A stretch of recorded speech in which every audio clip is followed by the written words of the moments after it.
Betul? Nggak semuanya itu hidup itu ideal. Iya, tidak semuanya itu mulus, gitu kan Bu ya? Apa muka aja kalau kagak dirawat mah ada bopeng-bopengnya, kan gitu ya Bu ya? Jalanan kalau kagak di pelur-pelur kayak mah ada gerinjel-gerinjelnya.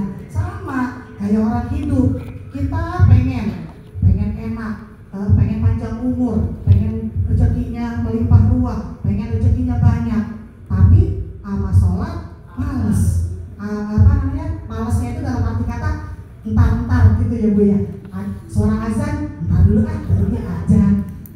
Suara qomat baru qomat. Lewat setengah jam entar dulu masih ada 2 jam lagi, terusin, akhirnya terlambat. Itu yang maksudnya males dulu.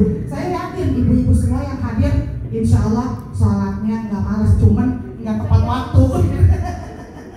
Bukan di waktu yang tepat, artinya tepat waktu itu pas azan dulu kita ngambil wudhu, kayak kita mau ngaji kan, kita kalau mau ngaji udah prepare, tahu prepare itu kan udah manage waktu ya Bu ya, udah siap-siap, udah ancam-ancam kalau kata itu yang bahasanya ya Bu ya, udah pasang kuda-kuda tuh, udah siap-siap nih jam segini, udah itu. Coba kalau kitanya santai ya Bu ya.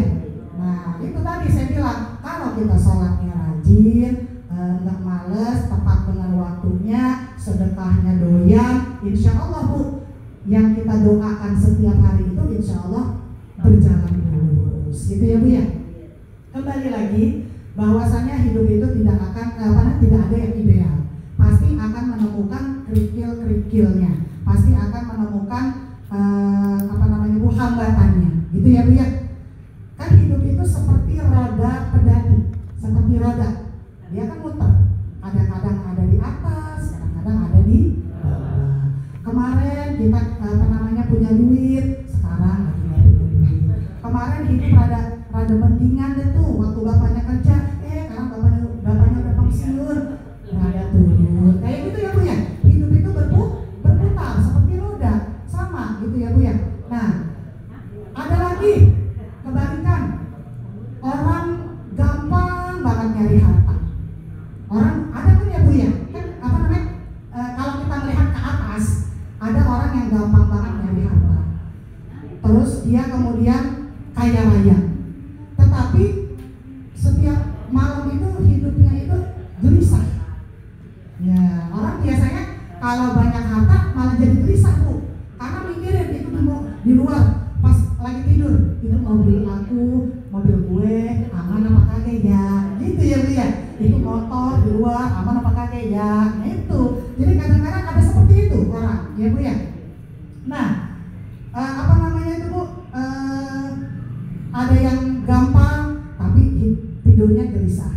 Kebalikan lagi, ada orang yang tidurnya timbang, orang jalanan, orang pemulung.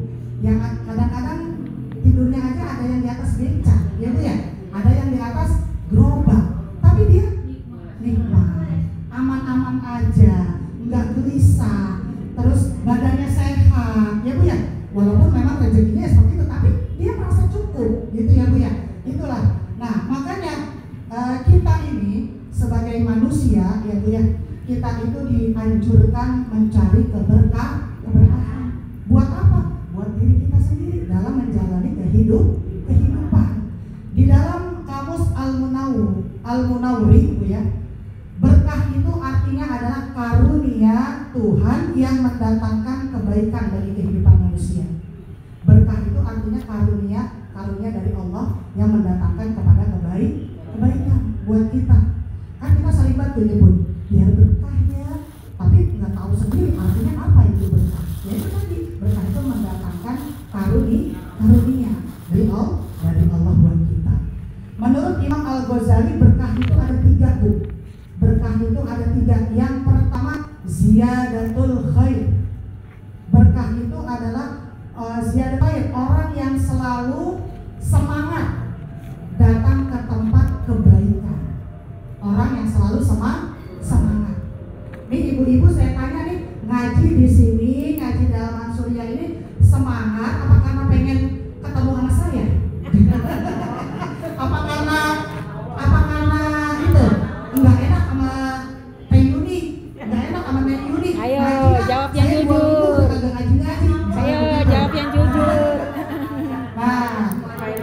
Iya. Ya itu tadi, manusia kan beda-beda ya Bu ya. Semuanya. Insya Allah ibu-ibu yang hadir di sini mah datang ke pengajian niatnya karena Allah. Insya Allah kalau kita niatnya karena Allah, ziyadatul khair akan mendatangkan kepada kebaikan. Pengajian kebaikan bukan Bu, kebaikan. Kita semangat, pasti kita akan mendapatkan balasannya. Terus PKK tuh, apa namanya tuh, posyandu, ya Bu ya. Posyandu sama PKK sama apa kagak sih? Oh beda, maklum, saya mah kagak pernah. Begitu kan. Kalau posyandu, nah posyandu tuh Bu, kan ibu-ibu suka kumpul-kumpul tuh ya posyandu kan, ada pengurusnya, ntar ada yang datang. Nah itu kebaikan juga nggak itu Bu? Kebaikan, karena untuk kesehatan orang. Terus apa lagi dah? Itu senam tuh Bu, aerobik, itu mendatangkan kebaikan nggak? Kebaikan juga karena buat sehat. Yang nggak baik yang bagaimana?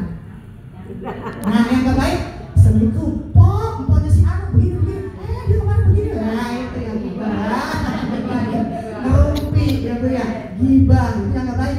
Ke tukang sayur, kebaikan, tapi kembali lagi isinya di dalam tempat itu apa? Di tukang sayur, belanja betul baik, tapi kadang-kadang kita suka ngomongin orang, sama di posyandu mungkin barangkali bisa aja ngomongin orang. Terus di senam bisa aja ngomongin orang. Di pengajian juga Bu, ada aja. Makanya kan Pak Ustadz Ajis bilang apa? Sebelum kita pulang ngaji, nih sebelum kita beranjak dari tempat duduk kita di pengajian atau dimanapun kita berada, ucapkan doa kafaratul majlis sama istighfar dulu, baru doa kafaratul majlis. Biar apa? Biar luntur tuh yang tadi kita udah jurit-jurit sama orang, iri-iri sama orang. Apa luntur hilang? Biar apa namanya kebaikan lah yang datang. Gitu ya Bu ya. Di tukang sayur kita habis belanja sayur nih, ada kan empok-empok biasanya. Wah bang, ini naik ya bang ya. Apa namanya cabai naik. Iya, sama bang, yang lagi saya naik. Ya, pulang ngomongnya macam-macam ya Bu ya. Terus ada lagi, bang, si Anu kan itu kemarin bang, murah bang harganya, dia mah kenapa abang mahal? Itu kan apa namanya kurang bagus juga ya Bu ya, bahasa seperti itu. Biarin aja, belanja apa belanja, nggak usah ngomongin yang lain. Nah itu kan termasuk nggak baik, ya nggak Bu ya. Nah kita udah selesai urusan kita udah bayar, jangan bilang bang baca doa kafaratul majlis dulu bang, nggak usah ribet, udah abang-abang nggak tahu ngaji. Udah kita dalam hati deh baca sambil lewat sambil jalan, gitu ya Bu ya. Biar tadi yang kita kan namanya lidah tidak bertulang Bu, saya juga sama Bu, manusia biasa, ada baik kadang-kadang julidnya, sama Bu ya, manusia ada baik kadang-kadang julidnya. Makanya kita ngomong itu tuh sambil jalan, doa kafaratul majlis. Sudah pada hafalkan ya Bu ya? Insya Allah. Lalu yang kedua, tadi menurut Imam Al-Ghazali, berkah itu adalah qilatun nafi'ah. Apa itu qilatun nafi'ah? Sedikit tapi bermanfaat. Artinya kita cukup apa yang kita dapat. Punya laki gajinya sebulan tinggal 1 juta, cukup insya Allah ya Bu ya. Walaupun keadaan dapur sedang tidak baik-baik saja ya Bu ya, nikmati, syukurin insya Allah. Insya Allah kalau kita merasa cukup, menerima, legowo, bersyukur, insya Allah kita akan ditambah terus nikmatnya ya Bu ya, keberkahannya. Lalu yang ketiga, wala yahumud dunya, yaitu tidak ambisi urusan dunia. Karena hidup itu harus seimbang. Hablum minallah, hablum minannas. Urusan dunia sama urusan akhirat harus seimbang. Jadi jangan kita itu selalu memikirkan dunia. Anak disekolahin SD negeri, SMP negeri, tapi ngajinya nggak kita ajarin, nggak kita imbangin dengan dia belajar ngaji, atau dia disekolahkan di TPA gitu ya Bu ya, atau di madrasah ini tidak kita barengi itu ya Bu. Itu namanya kita ngejar dunia. Betul, kita juga pengen Bu anak kita sukses, betul, pengen anak kita itu nanti selesai sekolah kerja yang hebat jadi orang sukses. Kita kan di bawah anak kita nanti kan gitu ya Bu ya, pengen. diimbangi dengan sekolah agamanya, ngajinya, gitu ya Bu. Masukin ke TPA, masukin ke pengajian itu biar seimbang. Begitupun dengan kita Neng, kalau ngaji baik orang dapat duit, yang ada keluarin duit, kan gitu ya Bu ya. Kadang-kadang kita pasti mikir begitu. Kita urusan dunia yang mendatangkan duit, apa tuh yang mendatangkan duit? Dagang misalnya. Terus apa lagi? Kerja, itu ya kita gitu ya. Apa namanya? Jangan berbicaranya suami kita ya Bu ya, perempuan. Nah itu pas kalau lagi pengajian tetap tinggalin dulu dah tuh. Gitu ya Bu ya. Yang apa namanya, kuli cuci misalnya, ini ada kata ya Bu ya, kuli cuci tinggalin dulu. Dagang tuh gado-gado tinggalin dulu, libur dulu. Ibu nggak ada kalau ada catering gitu ya. Tapi kalau memang udah mentok ya nggak apa-apa, kan pengajian bisa di lain waktu. Itu ya Bu ya. Yang penting kita sudah niat dalam hati, kita tidak mau meninggalkan kewajiban kita untuk menuntut ilmu, asalkan kitanya lagi dalam waktu senggang. Gitu Bu. Saya juga tidak menutup kemungkinan kadang-kadang saya juga kalau lagi sibuk nggak bisa datang ngaji ya Bu ya. Karena tadi urusan dunia. Kembali lagi, semua itu apa namanya, pahala itu kan ridho Allah, itu kan Allah yang ngatur, bukannya kita. Yang penting kita sudah berusaha, tetapi kan takdir itu Allah yang menentukan, gitu ya Bu ya. Yang penting kita sudah berusaha. Nah, apa itu Bu? 4 kunci keberkahan. 4 kunci keberkahan yang pertama itu adalah takwa. Takwa itu apa? Ayo, saya kuis nih. Takwa, apa Bu takwa Bu? Nih 10.000. Ayo, takwa. Ayo, Ibu, buat ini jangan. Buat Dinda jangan. Enggak, aku bilang ayo Bu. Buat Dinda mah ngasihnya nggak 10.000, maksudnya 100.000 gitu. Ayo Bu. Udah kebalik. Jangan ada yang Google. Jangan ada yang Google. Ayo Bu.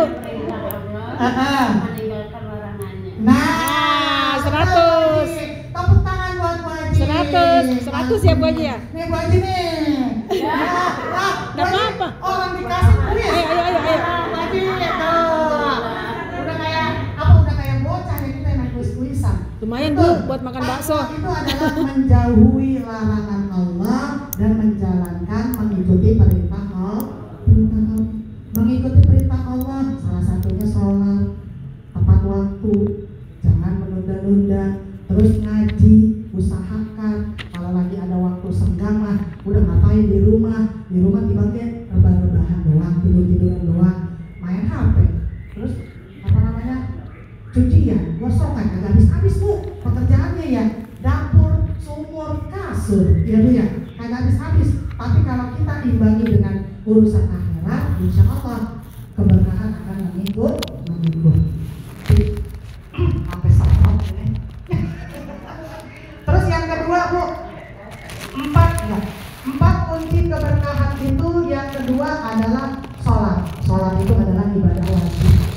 Kalau sholatnya rusak, pasti semua amalan kita itu rusak.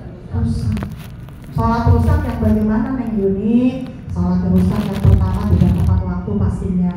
Yang kedua dari wudhunya aja nggak benar urutannya. Kan wudhu itu kan yang terakhir itu apa Bu? Tertib, ya kan? Tertib itu artinya sesuai dengan urutannya, ya Bu. Itu dari wudhunya kita nggak benar, terburu-buru wudhunya. Terus yang selanjutnya niatnya nggak benar. Terus kemudian tumaninahnya, takbiratul ihramnya, itu yang disebut rusak itu. Sholatnya rusak, sholatnya itu terburu-buru, sholatnya tidak ada tumaninahnya, sholatnya apa tuh? Seperti kilat ya Bu ya, seperti petir. Nah itu yang ada capek doang, tapi tidak ada pahalanya, tidak ada keabsahannya, tidak sah gitu ya Bu ya. Itu yang disebut sholatnya rusak. Insya Allah mudah-mudahan kita mah yang hadir di Al-Mansuriyah ini sholatnya baik-baik aja. Amin ya Bu ya. Sholat itu ringan Bu, ringan tapi berat dilakukan.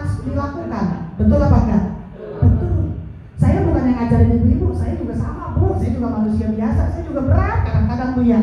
Berat sama kerjaan, berat sama apa namanya itu dapur, berat sama HP, Bu. Berat sama godaannya banyak banget emang Bu. Ringan, paling banter banget ya 10 menit kelar sholat. Tapi kayak itu tadi tuh 5 menit bahkan ada yang 5 menit. Bacanya ina atau ina ayo dia.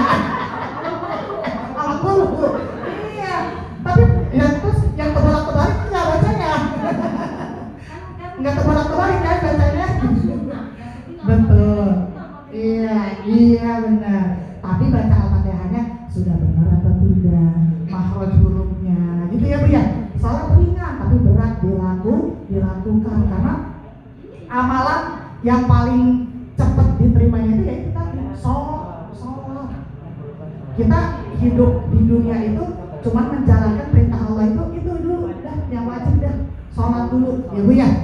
Nah, mudah-mudahan seiring berjalannya waktu kita sambil membenahi itu artinya merapikan ya Bu ya, merapikan sedikit demi sedikit, sholat kita biar benar, wudhu kita juga biar tertib. Memang terkadang sholat udah ringan tapi berat, udah gitu godaannya banyak banget. Lagi sholat godaannya banyak banget. Ada yang apa namanya bocah manggilin, laki manggilin ya Bu ya, bocah minta makan, bocah minta jajan. Kita jadi minta macam-macam dah Bu. Jadinya pikirannya kita kadang-kadang jadi kemana-mana pikiran kita ya Bu ya. Sholat udah baru 1 rakaat udah 3. iya dipikirnya udah 3. Nah baru 3 rakaat dipikirnya udah 4 gitu ya Bu ya. Banyak banget godaannya. Saya juga sama Bu, lagi merapihkan sholat saya biar diterima sama Allah sama ya Bu ya. Apa namanya, jangan dikira ini mah kali pintar kali orang apa namanya bisa ngaji gitu ya Bu ya. Enggak mudu-mudu Bu, sama saya juga lagi apa namanya merapihkan karena kita hidup di dunia itu enggak lama, yang lama itu di akhirat. Nah makanya itu kita apa namanya sedikit ilmu kita rapihkan, sedikit dapat ilmu kita rapihkan sholat kita. Lalu yang ketiga apa itu biar kita itu berkah hidupnya, yang ketiga itu adalah bersedekah. Ini sering banget udah disinggung-singgung sama Pak Ustadz Ajis, sama Pak Ustadz Zuhdi, udah disinggung-singgung sama sedekah jangan pelit. Giliran duit banyak sedekah, giliran duit sedikit kagak. Orang mah giliran duit banyak sedekahnya banyak, giliran duit dikit sedekahnya juga banyak. Jangan berubah gitu. Memang kadang-kadang sulit juga itu ya Bu ya. Itu ringan juga tapi kadang-kadang sulit. Ini kita ngasih amal 10.000, ntar kita dalam hati nih setan yang ada dalam ini suara apa sih? Kayak gitu ya? Air ya? Iya kadang-kadang kita di dalam hati ya Bu ya. Ini ntar buat anak gua jajan ada apa kali nih ya kalau gue ngasih duit amal 10.000. Kadang-kadang kepikiran seperti itu kan ya Bu ya. Manusiawi ya pasti. Nih udah 5.000 aja, ntar 5.000 lagi buat beli es, ntar pulang ngaji. Bisa begitu Bu, kadang-kadang manusia ya Bu ya. Nah itu insya Allah mudah-mudahan ibu-ibu di sini mah nggak ada yang begitu, sedekahnya baik. Baik duitnya lagi banyak maupun duitnya lagi sedikit. Insya Allah sedekah itu kemarin sudah kita bahas ya sama Pak Ustadz Zuhdi. Sedekah itu bukan hanya tentang duit, makanan salah satunya, senyum juga. Tapi jangan kebanyakan senyumnya. Mentang-mentang senyumnya pulang dari ngaji sini senyum deh nyampe rumah kesana sampai Darussalam bunyi. Siapa Pak Ustadz? Ini dari mana itu? Pak Ustadz apa si Reva? Oh Pak Iwan. Pak Iwan. Iya Bu ya. Jadi kita bersedekah itu bukan hanya tentang duit, tapi berupa makanan. Misalnya kita nyayur yang ada banyakan, bagi tetangga kalau kecium baunya. Kalau kecium baunya, kita habis nenteng, beli duren makan tuh beda ya Bu ya. Nenteng keciuman, bagilah itu dia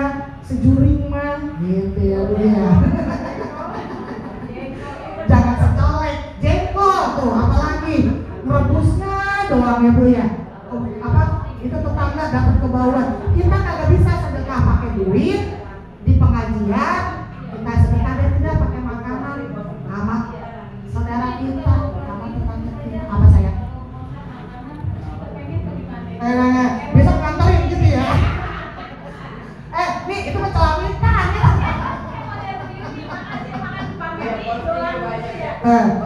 Terus kalau aku pamer baju juga begitu. Kembali lagi kepada niat kita. Kita niatnya itu bukannya untuk berpamer-pamer ria, bukan untuk bahasa kasarnya itu ngeracunin teman kita. Nih itu dagangan saya. Nih beli ya. Itu kan namanya ngeracunin ya Bu ya. Ngebucuk itu kan ya. Itu jangan. Karena niat kita nggak seperti itu. Saya niat misalnya menulis status terima kasih orang baik misalnya begitu ya Bu ya. Terus dipoto ada itu anggur gitu ya. Itu niatnya saya bukan pengen pamer, bukan pengen sombong gitu ya, tapi pengen mengungkapkan kebahagiaan berterima kasih sama orang yang memberi. Ntar besoknya kan dibagi lagi deh.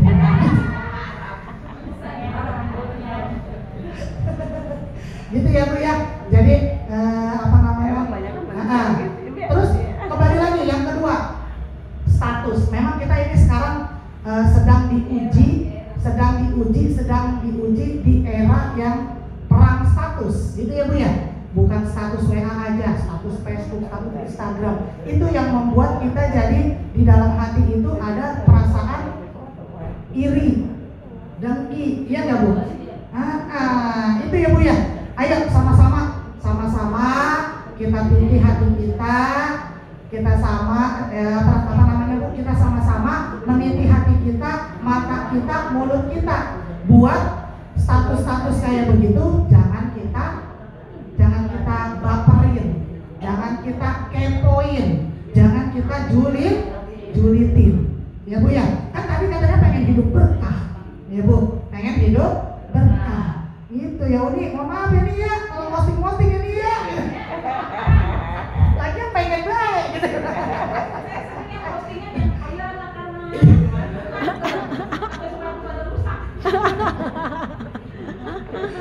Akhirnya beli sepatu ya. Lalu yang itu tadi yang ketiga, bersedekah ya Bu ya. Lalu yang ketiga yaitu memberi maaf. Yang keempat, memberi maaf kepada orang yang sudah kita juliti. Memberi maaf kepada orang yang meminta maaf. Memberi maaf untuk orang yang meminta maaf kepada kita. Jangan kita jadi orang itu orang pendendam. Ya Bu ya, jangan dendam. Insya Allah ibu-ibu di sini mah orangnya pada legowo semuanya, tidak ada dendam di antara kita. Ya Bu ya, intinya kalau pengen hidup kita berkah, 4 kunci ini dipegang. Bu, kita kalau mau masuk ke dalam rumah atau ke dalam sesuatu tempat, kalau nggak ada kuncinya, kira-kira bisa masuk apa kagak? Nggak akan bisa ya Bu ya. Kita pengen berkah, tapi kuncinya nggak kita ambil nih, nggak kita cepekin. Kira-kira kita berkah nggak hidupnya? Itu ya Bu ya. Kalau nggak dikunci, masuk baik, lewat belakang, lewat jendela. Seperti itu. Ibaratnya seperti itu ya Bu ya. Kalau kita mau masuk ke rumah, kalau kita nggak punya kunci ya itu tadi ya Bu ya. Kita pengen berkah tapi kuncinya nggak kita gunakan, insya Allah nggak akan mendapatkan keberkahan itu ya Bu ya. Baik ibu-ibu hadirin hadirat sekalian, kenapa hidup kita itu tidak berkah Bu? Nah, hidup yang tidak berkah itu karena orang itu sering berbuat maksiat. Yang pastinya tadi tidak mengikuti 4 kunci keberkahan ini. Yang terakhir itu di luar dari kunci ini ya Bu ya. Hidup tidak berkah itu bisa jadi dia selalu berbuat maksiat. Maksiat itu artinya kan melawan kebaikan ya Bu ya. Ibu-ibu nggak usah pakai didetailin dah. Maksiat mah udah Maksiat kecil itu dalam berpakaian. Dalam berpakaian dulu. Berpakaian kita jangan menyerupai laki-laki karena kodrat kita itu perempuan. Terus berpakaian juga jangan yang setengah telanjang. Setengah telanjang itu artinya memperlihatkan lekuk-lekuk tubuh. Itu juga kita hindari. Itu juga termasuk maksiat kecil, maksiat subro, ya Bu ya. Insya Allah mudah-mudahan kita sedikit demi sedikit ilmu yang kita dapat kita rubah sedikit demi sedikit. Kalau jilbab sih mungkin hampir semua sekarang kalau udah pada tua udah pakai jilbab ya. Iya, udah nutupin uban kali itu ya pakai jilbab ya. Tapi baju ya Bu ya, kita juga bersama-sama kita rapikan lagi pakaian kita ya Bu ya, biar tidak membuat maksiat kecil itu tadi ya Bu. Baik ibu-ibu hadirat sekalian, ada pertanyaan sampai sini?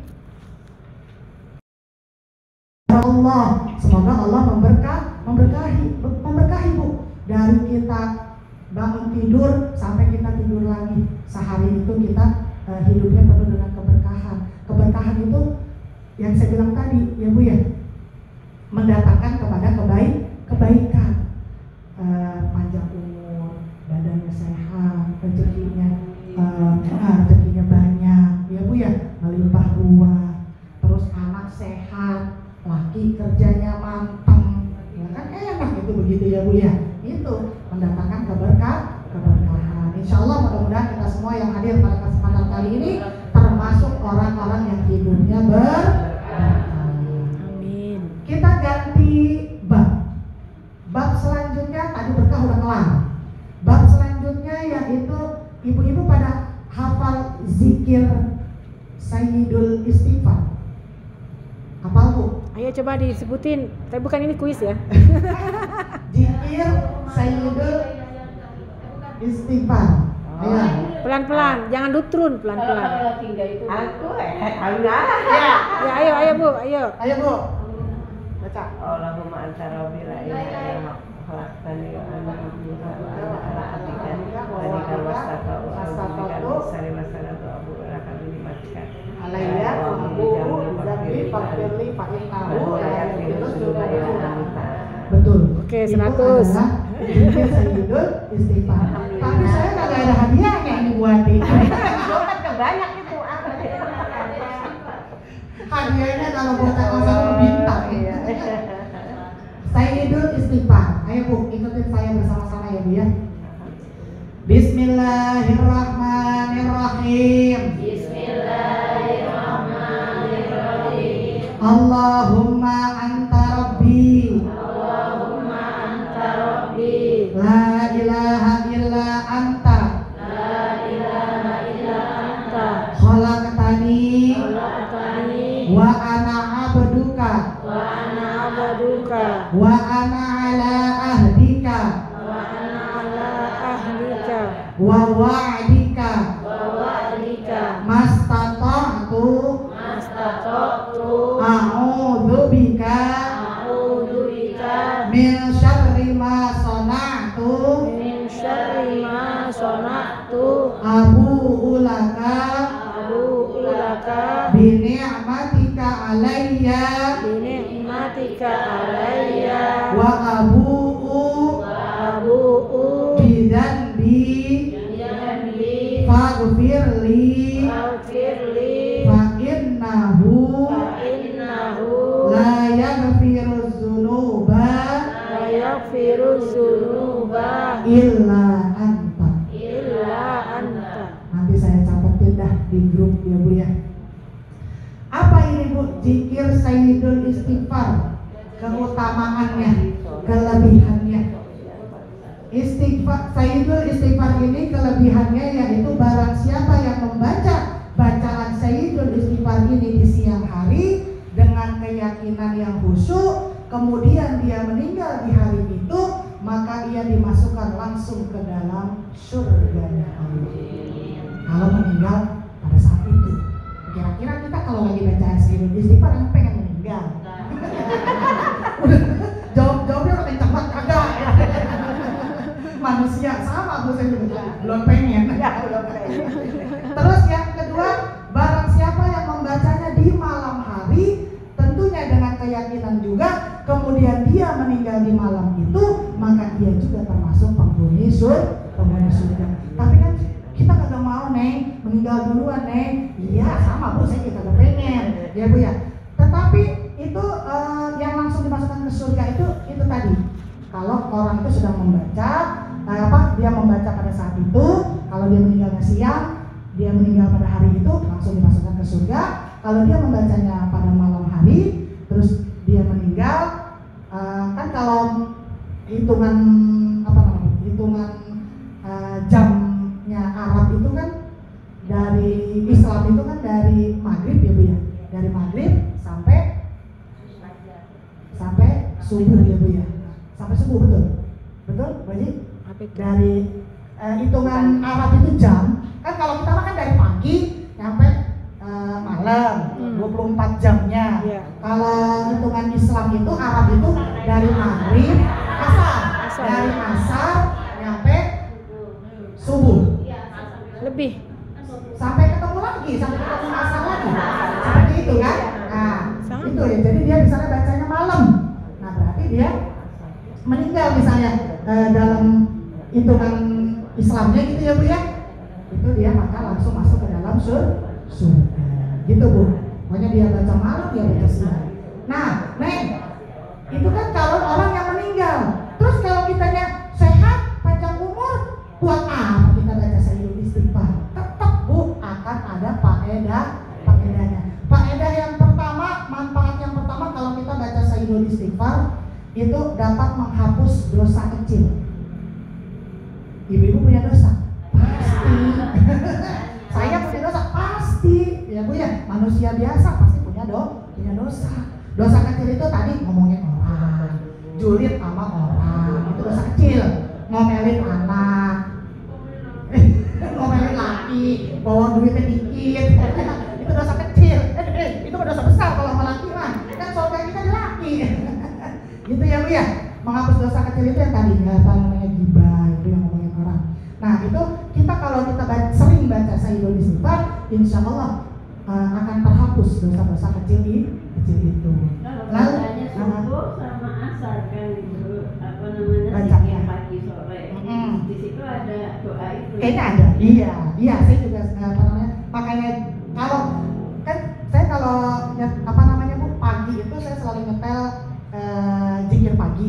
Kan ada ini. Jadi apal tuh kalau ngikutin pas audionya tuh pasti apal. Tapi kalau baca sendiri kadang-kadang masih suka beribet Bu. Kapan nggak di ini, kapan nggak di belakang ya? Buku bisa, tapi kalau pas kan begini kan Nggak boleh. Karena kalau lagi sholat apa juga bisa, maksudnya kayak itu kan kalau biasa. Tapi kalau lagi begini nih ada baca apa lagi? Sama Bu, sama ya. Saya juga kan ngeliat buku, kalau nggak kayak buku saya ngeblank gitu. Karena pikirannya masih bercabang. Itu manusia gitu ya. pakai der. Pakai der karena kita bukan yang ahli ibadah banget. Saya juga akuin Bu, saya juga bukan ahli ibadah banget. Ahli ibadah itu yang tasawuf, yang benar-benar dia itu sehari-hari itu kerjaannya ibadah tanpa kerjaan dunia. Itu yang masuk yang orang ahli ibadah. Lalu yang kedua, faedah kita membaca Sayyidul Istighfar yaitu Allah kabulkan doa-doa kita. Ya Bu, salah satunya di samping di samping salawat-salawat yang lain, di samping doa-doa yang lain, salah satunya doa Sayyidul Istighfar ini dapat mengabulkan Allah kabulkan doa-doa kita. Lalu yang ketiga, membuka pintu rezeki. Tuh Bu, selain kan kita tahunya selama ini kalau kita pengen punya banyak rezeki, sholat duha, ya kan Ibu ya? Tambah habis sholat duha baca ibadah. Bikin meruntuh deh sudah rezekinya. Amin. Ya Allah ya Rabbal Alamin. Lalu yang keempat, terhindar dari musibah. Ya Bu ya. Sekarang ya Allah Bu, alhamdulillah menjadi setiap hari asal buka HP ada baik kabar ya Bu ya. Asal nyetel TV ada baik kabar. Ya Bu ya. Alhamdulillah menjadi Bu, mudah-mudahan kita semua keluarga besar kita juga terhindar dari segala macam bentuk musibah.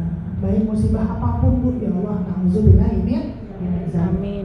Terus yang kelima, membawa keberkahan. Ya Bu ya, salah satunya juga nih kita sering baca itu akan mendapatkan keberkahan juga, ya Bu. Terus yang terakhir, mendapatkan kebaikan di dunia. Jadi kalau kita sering baca, insya Allah sehari-hari kehidupan kita sehari-hari di dunia itu akan mendapatkan kebaikan. Insya Allah. Mudah-mudahan ya Bu ya, kita amalkan mulai dari sekarang ini zikir Sayyidul Istighfar. Nanti insya Allah saya catatkan di grup. Ibu-ibu kalau misalkan punya internet langsung dibuka nggak apa-apa, itu pasti akan muncul, ya Bu ya. Tulis saja zikir Sayyidul Istighfar. Dibacanya kapan? Dibacanya habis sholat boleh, habis sholat duha boleh. Pokoknya sering aja kayak kita baca sholawatan aja gitu Bu, kan ya Bu ya. Kan kita setiap hari itu kan juga diharuskan membaca sholawat. Allahumma sholli ala Sayyidina Muhammad wa ala ali Sayyidina Muhammad. Dalam sholat kan ada itu Bu, ya kan? Nah itu apa namanya? Berikut pun zikir-zikir yang insya Allah akan menghindarkan kita daripada musibah, terus yang mendatangkan rezeki. Ayo Bu, banyak-banyak kita membaca zikir, membaca istighfar, membaca sholawat. Insya Allah dalam kehidupan sehari-hari kita akan mendapatkan kebaikan terus, akan mendapatkan rezeki, dan doa-doa yang kita minta akan dikabul. Insya Allah. Amin ya Allah ya Rabbal alamin. Baik ibu-ibu, hadirin hadirat sekalian, misalnya kita kadang-kadang Bu kalau baca, mungkin kalau yang punya waktu banyak, waktu luang, bisa tuh pagi-pagi habis sholat subuh kan nggak bangun lagi tuh, langsung sholat syuruk kan, itu langsung baca zikir pagi. Itu apa namanya Bu? Al-Maksurat ya Bu ya, Al-Maksurat pagi, zikir pagi itu panjang juga Bu, banyak juga bacaannya kayak bacaan ratib gitu ya Bu ya, agak panjang juga. Kalau ibu-ibu punya senggang waktu bisa dibaca, tapi saya jujur aja, saya nggak bisa membacanya karena saya waktunya nggak senggang, karena saya bekerja. Jadi makanya saya nyetel apa Bu, nyetel YouTube itu Bu, pakai radio ya Bu ya, pakai suaranya kenceng, itu saya nyetel. Kan kita lagi masak, ini mulut kok ngikutin, karena kan kedengeran gitu Bu. Saya mensiasatinya seperti itu, karena saya kalau pagi-pagi makan repot ya Bu ya, mau kerja dan lain sebagainya. Bangunnya juga kadang-kadang kalau tidurnya suka kemalaman, bangunnya suka kesiangan, jadi nggak sempat gitu ya Bu ya. Mungkin kalau bangunnya pada pagian mah insya Allah sempetin. Tapi itu tadi Bu, banyak banget kalau pagi-pagi kerjaannya emak-emak. Tapi kalau ibu-ibu mah, kalau yang ibu rumah tangga nggak ada kerjaannya mah, usahakan baca sendiri biar lebih makbul gitu ya Bu ya. Insya Allah. Mudah-mudahan ilmu yang sedikit saya sampaikan ini dapat bermanfaat buat kita semua. Amin ya Allah ya Rabbal alamin. Intinya ilmunya ini diamalkan. Doain saya juga biar bisa mengamalkan ya, jangan cuma bisa ngajarin doang. Ya Bu ya. Amin ya Allah ya Rabbal alamin. Baik ibu-ibu hadirin hadirat sekalian, ini kayaknya ada telepon nih tadi Pak Ustadz Ajis.